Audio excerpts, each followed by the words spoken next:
So to fix this problem, head straight to your phone menu and try to search for your Snapchat. So as you can see over here, tap on your Snapchat for some while, then you tap over here to your app info. Tap on force stop, then tap on OK. Tap on permissions and make sure every permission is allowed. Go back and tap on storage and cache, then tap on the clear cache. Go back and also tap on notifications. Make sure the show notification is still on. When it's like this, then make sure you tap on it to turn it on. Go back and tap on mobile data and Wi-Fi and make sure the background data is still on.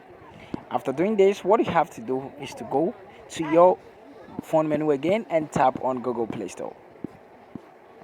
To tap on it to open it, and after that, what you have to do is to type in Snapchat. So after searching Snapchat, you're going to see it like this. Then tap on it to open it. Then after that, tap on update over here. So when you can find update or can see update over here, just tap on it and wait for some while to get the latest update of Snapchat. And after that, what you have to do is to tap on your power button for some while, and you're going to see reboot or restart to restart your device or reboot your device.